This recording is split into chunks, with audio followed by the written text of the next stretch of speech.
말씀 에베소서 1장 7절로 10절까지 말씀인데요. 지난주하고 같은 본문입니다. 에베소서 1장 7절로 10절 말씀 같이 한 목소리로 봉독합니다.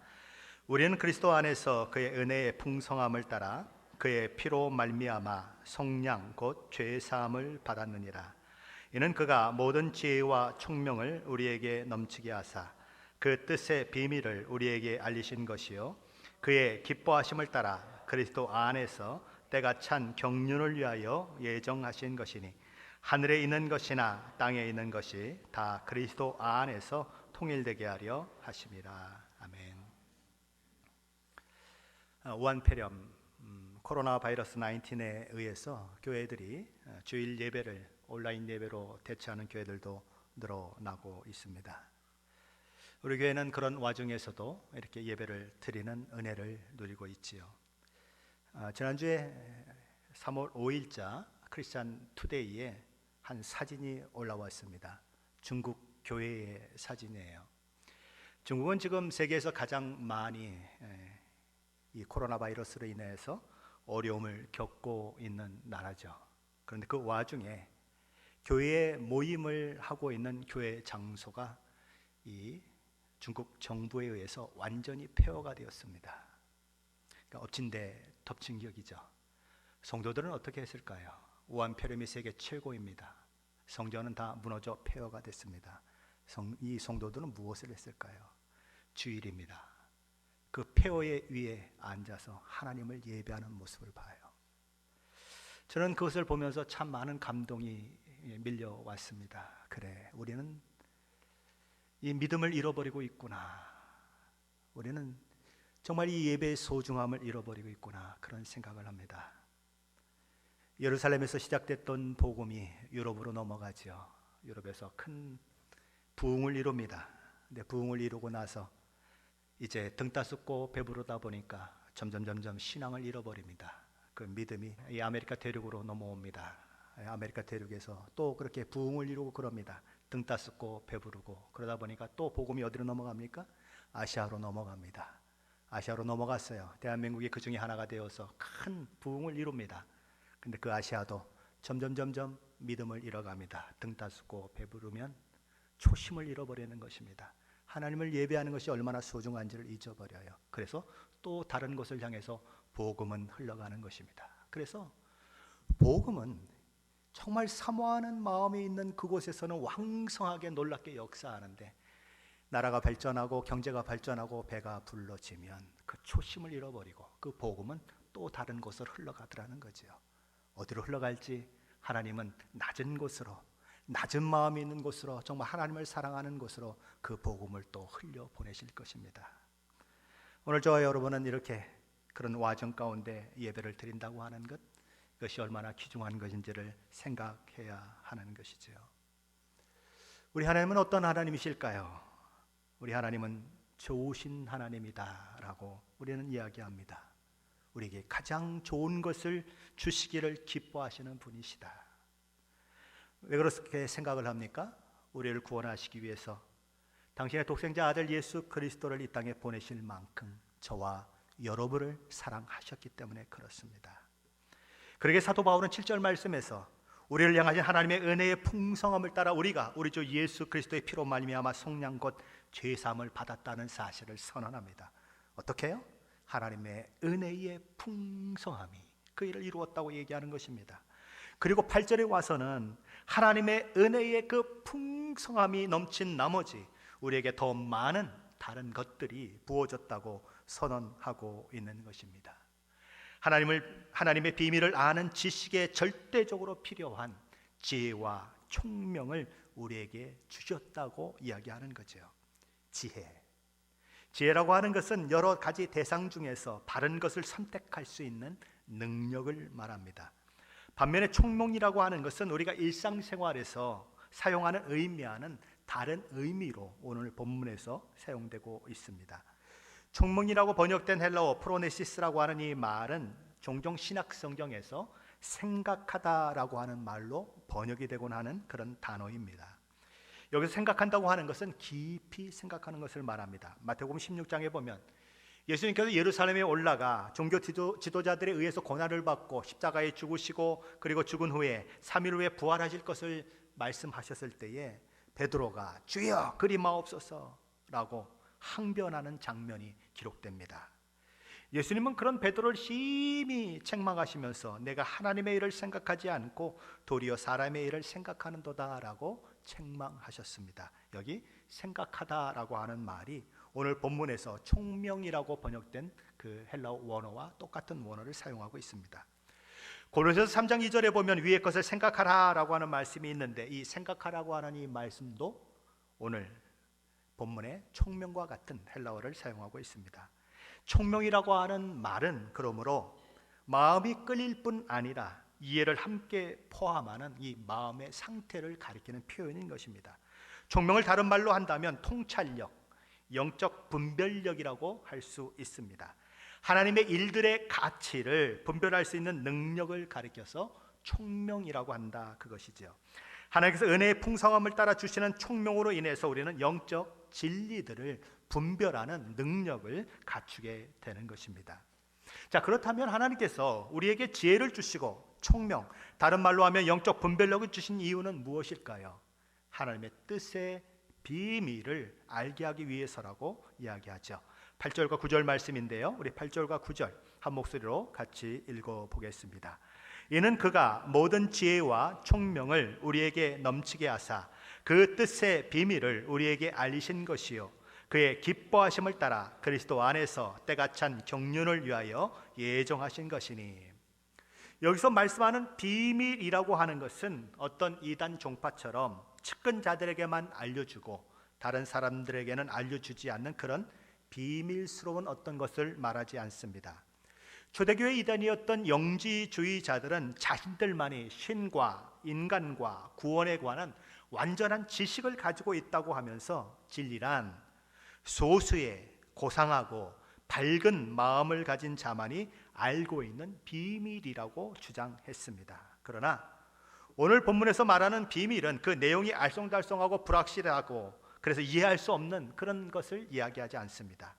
인간의 이해를 초월한다는 의미에서의 비밀이 아니고 인간이 외부의 도움을 받지 않고는 발견할 수 없다는 의미로서의 비밀인 것입니다.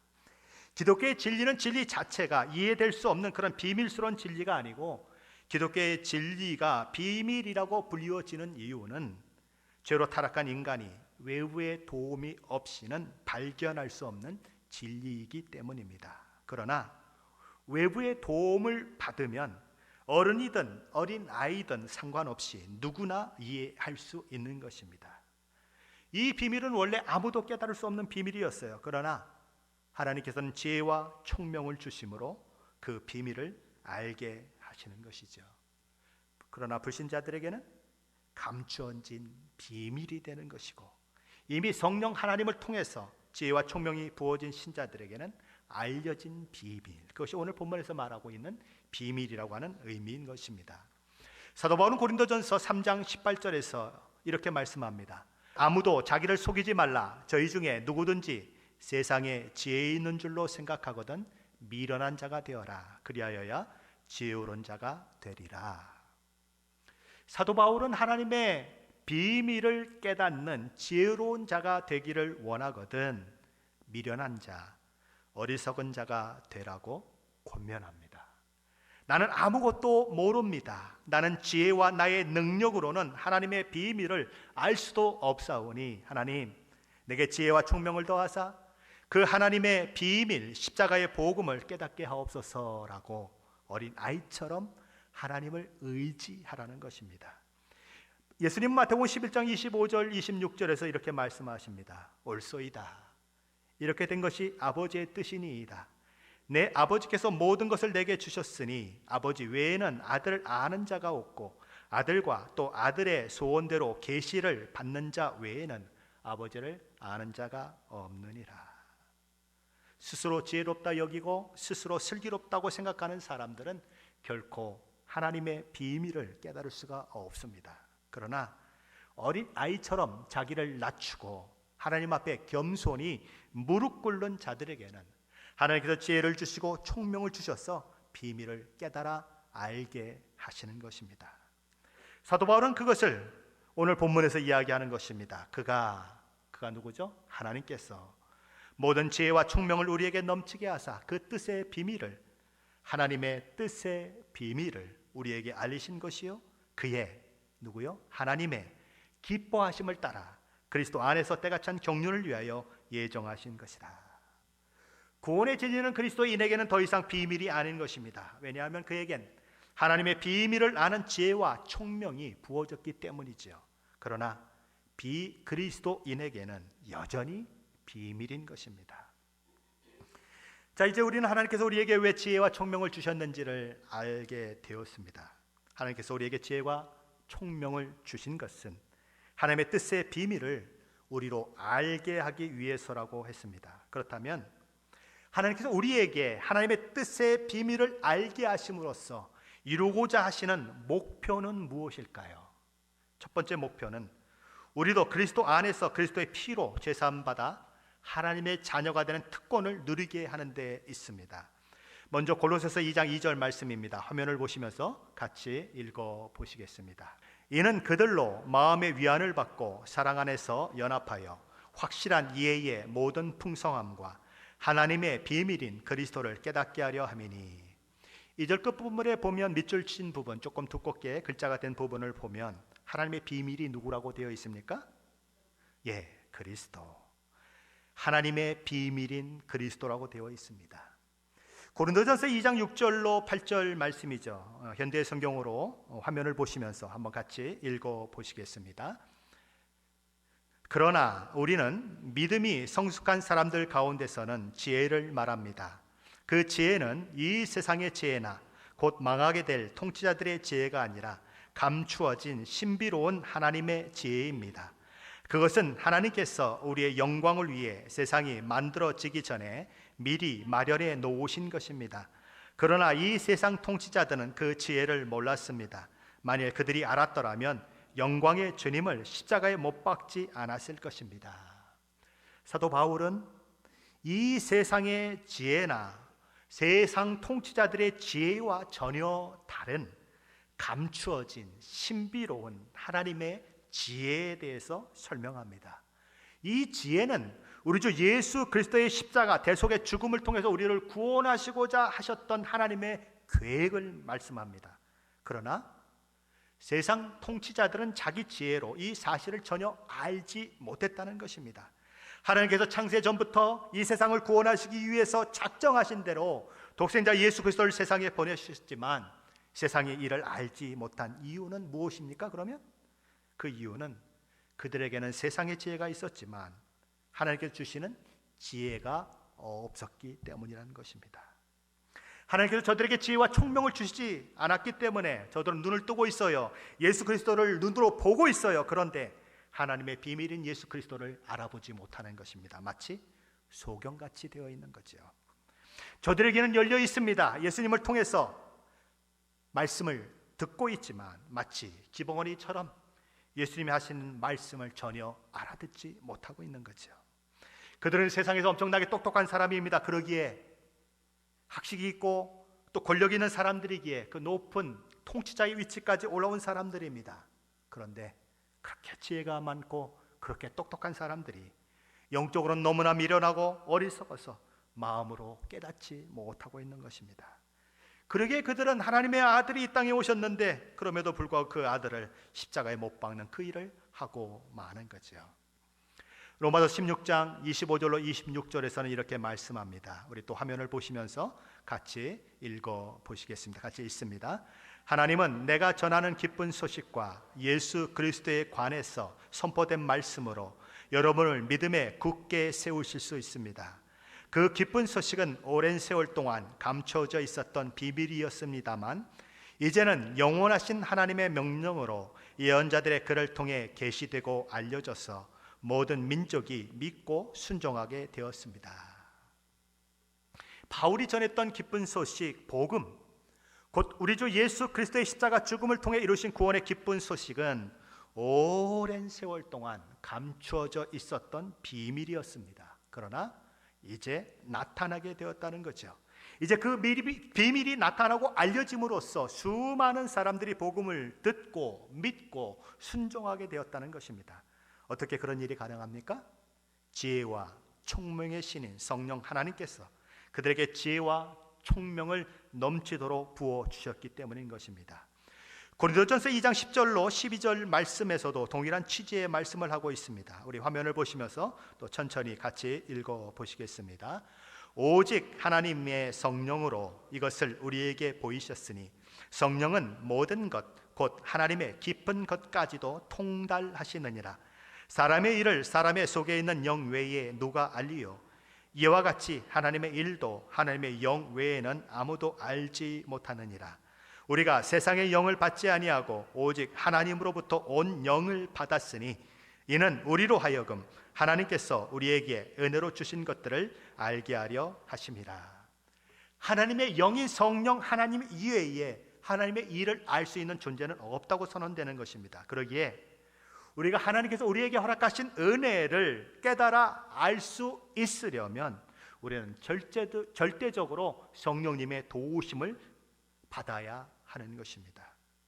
성령 하나님의 은혜로 지혜와 총명이 우리의 심령 가운데 부어질 때에만 우리는 하나님께서 우리에게 주신 구원, 영광, 우리를 구원하시기 위해서 어떤 일을 하셨는지, 종국적으로 어떤 목적을 가지고 계시는지를 알게 되는 것입니다. 그래서 고린도전서 12장 3절 말씀은 이렇게 선언하는 것입니다. 그러므로 내가 너희에게 알리노니 하나님의 영으로 말하는 자는 누구든지 예수를 저주할 자라 하지 아니하고 또 성령으로 아니하고는 누구든지 예수를 주시라 할 수 없느니라. 성령 하나님께서 우리를 먼저 찾아오셔서 지혜와 총명을 허락하시지 않는 한 누구든지 예수를 주라고 시인할 수 없다는 것입니다. 내가 예수를 믿었다, 내가 예수를 믿는다고 고백했다, 그것보다 먼저 성령 하나님이 나를 찾아오신 것이 먼저라는 것입니다. 먼저 찾아오셔서 내게 지혜와 총명을 주셔서 예수를 믿게 하는 은혜가 먼저 내게 임하고 그 이후에 우리가 믿었다라고 하는 고백이 있다는 것입니다. 성령께서 우리에게 임하셔서 역사하는 것이 우리가 진리를 듣고 받아들이는 것보다 시간적으로 앞선 것이다, 그런 이야기예요. 하나님의 은혜가 먼저고 그 후에 우리가 믿는 일이 일어났다는 것입니다. 우리가 믿지 않는 영혼들을 위해 기도해야 하는 이유는 바로 그 때문이에요. 누구도 성령으로 아니하고는 예수를 주라고 시인할 수 없기 때문에 하나님의 은혜를 먼저 구해야 하는 것입니다. 예수 그리스도와 예수 그리스도의 십자가의 복음은 비밀이에요. 감춰진 거예요. 그러기에 지혜와 총명이 부어지지 않으면 깨달아 알 수 없는 것입니다. 그러기에 믿지 않는 자들을 위해서 기도할 때에 그 영혼이 지혜와 총명이 부어져서 하나님의 은혜를 받아 누릴 수 있도록 기도하는 것이 필요한 것입니다. 아무리 설득해 보십시오, 아무리 말씀을 가지고 열심히 가르쳐 보십시오, 한 사람도 믿지 않아요. 성령의 은혜가 임하지 않으면 믿음이 생기지 않는 것입니다. 왜요? 장님과 똑같거든요. 기봉어리와 똑같거든요. 그래서 듣지 않는 것입니다. 유대인들이 그랬죠. 구약 성경을 가지고 있고 하나님을 믿는다고 그렇게 고백했던 사람들이지만 그들은 십자가의 복음을 꺼리끼는 것으로 여기고 받아들이지 않아요. 당시 지혜가 있다고 하는 헬라인들, 특별히 지식과 이해력이 탁월했던 철학자들, 인생을 논하고 인생이 어떠냐, 세상이 어떠냐라고 그렇게 세상을 이끌어갔던 철학자들은 십자가의 복음을 미련한 것이라고 생각하면서 거부하는 것입니다.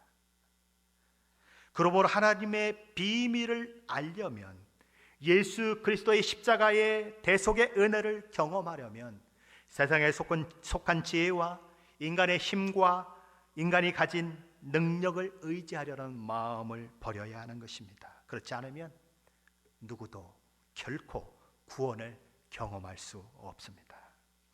그래서 고린도전서 2장 14절은 이렇게 말씀하는 것입니다. 육에 속한 사람은 하나님의 성령의 일들을 받지 아니하나니 이는 그것들이 그에게는 어리석게 보임이요 또 그는 그것들을 알 수도 없나니 그러한 일은 영적으로 분별되기 때문이다. 육에 속해 있다고 하는 것은 무엇입니까? 아직 영적 생명을 가지지 않은 사람을 가리켜서 육에 속았다고 이야기합니다. 어머니 태를 통해서 태어난 모든 사람, 육에 속한 사람들입니다. 육에 속해 있는 사람들은 영적 진리를 2000년 전에도 깨달을 수 없었습니다. 그들에게는 영적 진리가 2000년 전에도 비밀이었습니다. 오늘날도 마찬가지예요. 육에 속한 사람은 영적 진리는 여전히 그들에게 비밀인 것입니다. 천문학이 아무리 발전을 해도, 과학이 아무리 발전을 해도, 인간의 지식이 아무리 발전을 해도 인간이 자기 지식, 자기 지혜로 하나님을 알 수 없으며 하나님의 비밀인 예수 그리스도와 우리를 구원하신 궁극적 목적을 깨달아 알 수도 없습니다. 그런데 성령 하나님께서 지혜와 총명을 그에게 부어주시면 어린아이라고 하더라도, 책을 읽을 수 없는 문맹인이라고 하더라도, 그리고 글조차 쓸 수 없는 그런 사람이라고 하더라도 다 그 영적 진리를 깨달아 알 수 있는 그런 은혜가 있게 되는 거죠. 요한복음 3장에 보면 어느 날 밤 바리새인이요 유대 종교 지도자들 중에 하나인 니고데모라고 하는 사람이 예수님을 찾아옵니다. 그는 덕망 있는 사람이에요. 구약 성경에 아주 능통한 사람이에요. 율법적으로는 흠이 없을 만큼 율법에 순종하기를 애썼던 그런 바리새인이었습니다. 자, 그러나 그를 향한 예수님의 첫 말씀은 이런 말씀이었어요. 요한복음 3장 3절 말씀이죠. 진실로 진실로 내게 이르노니 사람이 거듭나지 아니하면 하나님 나라를 볼 수 없느니라. 그는 덕망이 있는 인품을 가진 사람이에요. 그는 성경에 대해서 너무나 많은 지식을 가지고 있는 사람이에요. 그는 율법에 대해서, 하나님의 말씀에 대해서 순종하고자 모든 열정을 다할 만큼 그렇게 애썼던 사람이에요. 그런데 예수님은 뭐라고 말씀하십니까? 거듭나지 않으면 하나님 나라에 들어가기는커녕 하나님 나라를 볼 수도 없다고 얘기하는 것입니다. 하나님 나라를 꿈꿀 수도 없다, 그렇게 얘기하는 거예요. 왜냐하면 육으로 난 것은 육일 뿐이다. 세상 모든 사람들은 다 육의, 어머니를 통해서 태어난 육의 사람들이에요. 그들은 육의 사람이라고 불리워지면서 또한 육의 사람이기 때문에 결코 하나님 나라에 들어갈 수 없다는 것입니다. 그러므로 하나님 나라에 들어가려면 어머니 뱃속에서 태어난 것과 다른 거듭남, 다시 태어남이 있어야 한다는 것입니다. 그렇다면 거듭나야 한다는 것은 무엇일까요? 다시 나야 한다는 것은 무엇일까요? 영으로 난다는 것은 무엇일까요? 예수님은 요한복음 3장 16절 말씀에서 거듭난다고 하는 것을 무엇인지를 이렇게 말씀하십니다. 우리 한번 외우실 수 있으면 한번 외워보시겠어요? 하나님이 세상을 이처럼 사랑하사 독생자를 주셨으니 이는 누구든지 그를 믿는 자마다 영생을 얻게 하려 하심이라. 멸망하지 않고가 빠졌네요. 그렇죠? 예. 예수 그리스도의 십자가 대속의 은혜를 믿고 받아들여서 죄사함 받은 자는 죄를 용서받았기 때문에 죄의 결과로 오는 사망에 이르지 않습니다. 영원한 생명을 소유한 자로 하나님의 나라에 들어가 영생을 누리는 자가 되는 것입니다. 예수를 믿는 자, 예수 그리스도 십자가 대속의 은혜를 마음에 받아들이고 예수를 구세주라고 시인하는 자는 어떤 사람입니까? 거듭난 자요, 하나님의 나라에 넉넉히 들어가게 되는 자격이 주어지게 되는 거죠. 이 모든 일들은 예수님이 이 땅에 초림하실 때에 우리에게 허락된 일들인 것입니다. 자, 그런데 하나님께서는 우리에게 하나님의 뜻의 비밀을 알게 하심으로 이루고자 하셨던 두 번째 목표가 있다고 말씀하십니다. 그것은 우리 주님의 재림의 시간과 상관이 되어 있는 목표예요. 이 목표는 궁극적이고 최종적인 구원의 완성에 대한 목표입니다. 우리 에베소서 1장 10절 말씀인데요, 우리 10절 말씀 같이 읽어보겠습니다. 하늘에 있는 것이나 땅에 있는 것이 다 그리스도 안에서 통일되게 하려 하심이라. 하나님이 원하시는 세상은 어떤 세상일까요? 하나님께서 원하시는 세상은 온전하게 통일을 이룬, 일치를 이룬 세상입니다. 그것이 하나님께서 에덴 동산을 만드시고 창조하사 사람을 살게 하신 세상의 모습이에요. 에덴 동산은 어떤 곳입니까? 하나님이 임재해 계시는 장소였어요. 그것은 하나님께서 임재해 계심으로 죽음도 없고 기형과 악, 불완전함이 없었던 그런 낙원이었습니다. 하나님께서 사람과 함께 거하심으로써 그곳에는 절대적인 번영과 기쁨, 행복, 마치 정말 그 인사말처럼 샬롬 그대로의 세상이었어요. 하지만 그곳에 죄가 들어옵니다. 그리고 이 모든 것들이 깨어져 버려요. 인류의 조상 아담과 하와의 타락은 온 우주 안에 불일치, 무질서를 가져오게 됩니다. 아담과 하와는 한 몸이죠. 그렇죠? 하나님께서 아담을 잠들게 하시고 그 갈비뼈를 빼어서 또 다른 사람 하와를 만들어 아담에게 이끌어 오실 때에 아담은 하와를 보자마자 이렇게 소리칩니다. 이는 내 뼈 중에 뼈요 살 중에 살이로다.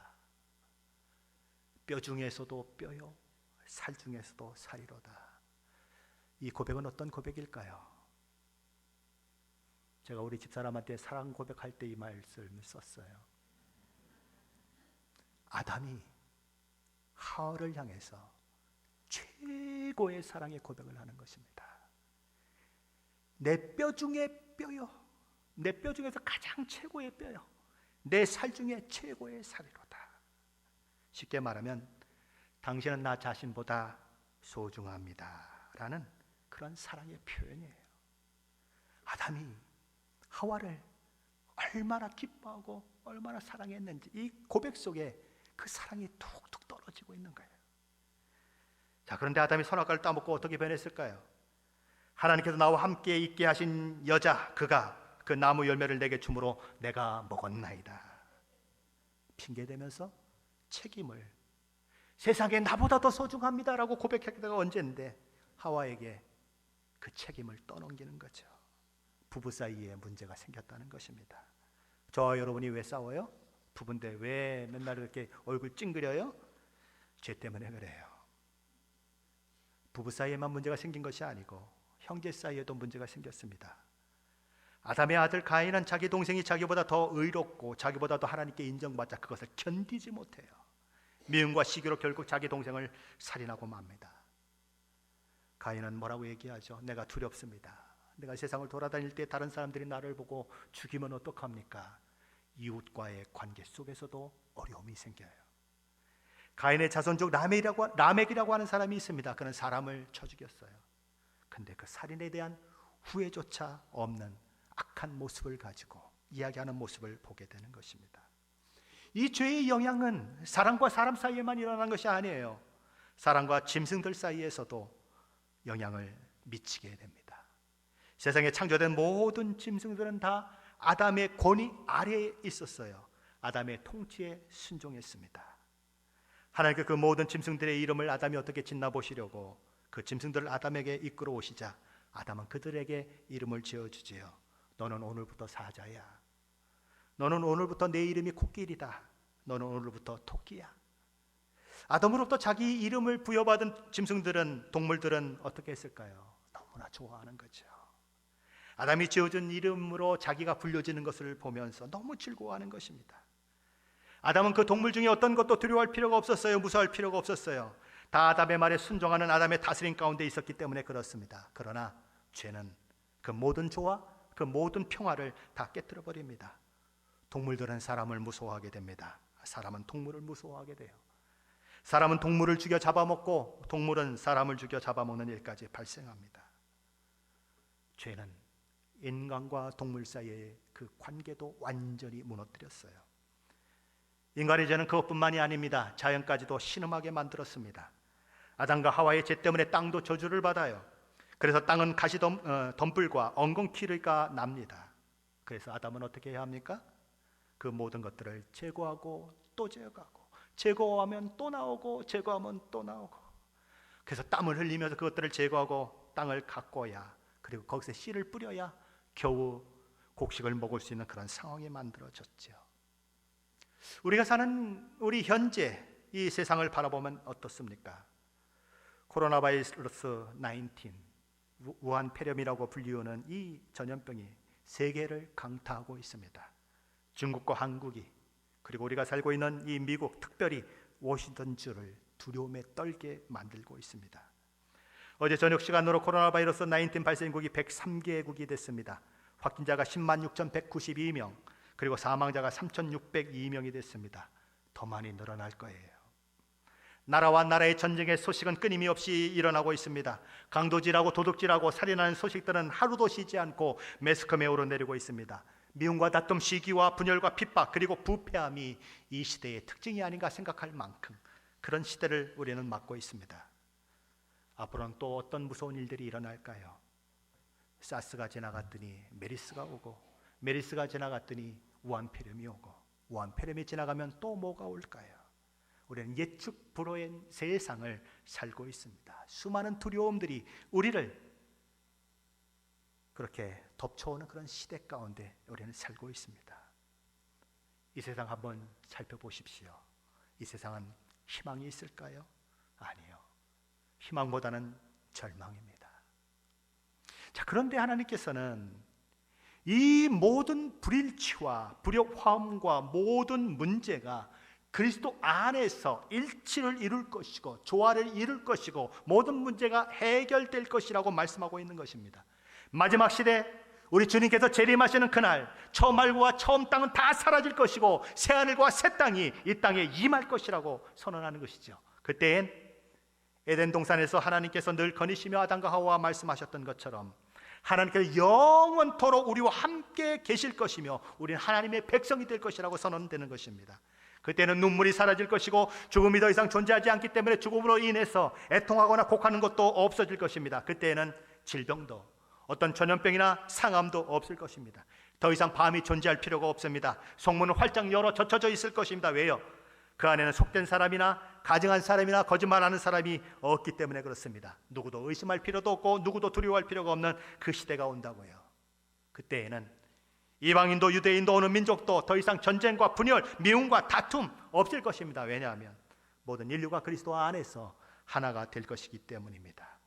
그때엔 인류를 유혹하고 시험하고 핍박했던 사탄과 그 졸개들도 다 불못에 던져질 것입니다. 더 이상 존재하지 않을 거예요. 우리의 이 낮은 몸, 병들기 쉬운 이 몸은 우리 주님처럼 영광된 몸의 형체로 변화될 것입니다. 그때에는 이사야서 11장 6절로 7절에 예언된 것처럼 사람과 짐승 사이의 모든 관계도 회복될 것입니다. 거기 이렇게 되어 있어요. 그때에 이리가 어린 양과 함께 살며 표범이 어린 염소와 함께 누우며 송아지와 어린 사자와 살찐 짐승이 함께 있어 어린 아기에게 끌리며, 어린 아기가 사자의 귀를 잡고 이리와 이리와 이리와 그러면 사자가 끌려간다는 얘기예요. 암소와 곰이 함께 먹으며 그것들의 새끼가 함께 엎드리며 사자가 소처럼 풀을 먹을 것이며 젖먹는 아기가 독사의 구멍에 장난치며 젖된 어린아이가 독사의 굴에 손을 넣고 이리와 이리와 한번 내 손 만져봐, 한번 물어봐, 그럴 거라는 거예요. 그때엔 저주받은 온 땅도 회복될 것이다. 그것이 우리 구원의 아주 궁극적인 최종적인 목표다라고 우리 주님이 말씀하시는 것입니다. 그래서 예수 안에서 온 세상은 조화를 이룰 것이고 연합을 이루게 될 것이다. 저와 여러분은 이미 우리 안에 이루어진 구원과 장차 우리 안에 궁극적으로 이루어질 그 구원을 바라보며 오늘 현실을 살아가고 있습니다. 그런데 현실은 만만치가 않아요. 현실은 힘들고 어렵습니다. 사도 바울이 이 말씀을 쓸 때의 사도 바울의 현실도 깝깝했어요. 비록 지하 어두컴컴한 그런 감옥에 갇혀 있는 건 아니지만 지금 가택 연금 상태에 있습니다. 그를 지키는 자와 함께 그렇게 묶여 있어요. 그런데 그는 그 환경 가운데서 자신에게 이미 이루어진 구원을 바라보며 하나님을 찬양하고 있습니다. 또한 현실은 답답하고 힘들어요. 우리하고 똑같죠. 구원받긴 받았는데 현실은 답답하고 힘든 것입니다. 그런데 장차 이루어질 궁극적 구원을 바라보면서 또 그는 하나님을 찬양하고 있는 것입니다. 그러기에 오늘 이 시간 저와 여러분은 장차 올 영광스러운 하나님의 나라를 향하여 눈을 들어야 하는 것입니다. 그때에 하늘 보호자의 네 생물들과 천군 천사와 아무라도 셀 수 없는 나라와 종족과 민족들로부터 구원받은 그 놀라운 무리들이 흰옷을 입고 그 일을 이루시기 위해서 일찍 죽으시고 부활하신 그 어린 양 되신 예수 그리스도를 향해서 두 손을 들고 찬양하게 될 거예요. 보호자에 앉으신 이후 하나님의 어린 양에게 찬송과 존귀와 영광과 능력을 세세토록 돌려드릴지어다 라고 그 외침 가운데 우리는 눈물의 찬양을 하게 될 것입니다. 하나님의 은혜로 구원받은 수많은 믿음의 선배들은 우리보다 더 힘든 그런 삶들을 살았어요.